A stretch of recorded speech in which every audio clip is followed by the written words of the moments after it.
Gás e vapor. A diferença entre gás e vapor é dada a partir da temperatura crítica. O vapor é a matéria no estado gasoso, estado esse que pode ser liquefeito com o aumento da pressão.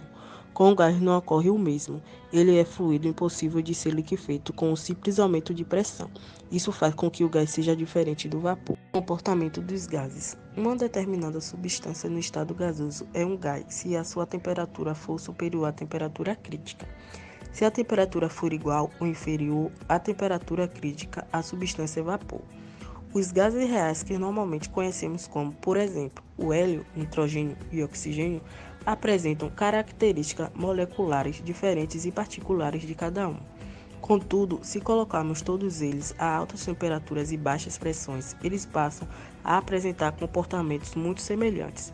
No estudo dos gases, adota-se modelo teórico, simples e que na prática não existe, com comportamento aproximado ao dos gases reais. Essa aproximação é cada vez melhor quanto menor for a pressão e maior a temperatura. Esse modelo de gás é denominado de gás perfeito.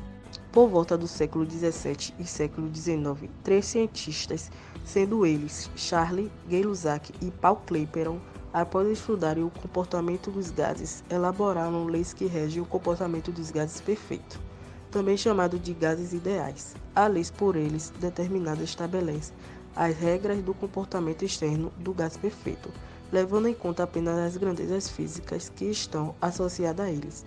Grandezas essas que são volume, temperatura e pressão. Lei geral dos gases perfeitos. A expressão que determina a lei geral para os gases perfeitos pode ser vista da seguinte forma, onde PO, VO e TO são, respectivamente, a expressão inicial, volume inicial e temperatura inicial. Essa é uma expressão que é utilizada para quando as variáveis de um gás apresentar variações.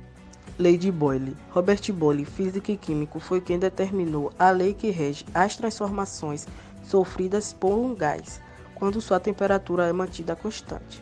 Sua lei diz que quando um gás sofre uma transformação isotérmica, a pressão dele é inversamente proporcional ao volume ocupado. Dessa lei obtemos que TO igual a T, temos que PO-VO igual a PV.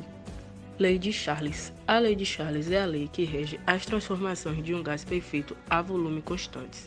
Essas transformações são chamadas de transformações isocóricas ou isométricas. Segundo essa lei, quando uma massa de gás perfeito sofre transformações isocóricas, a sua pressão é diretamente proporcional à sua temperatura absoluta.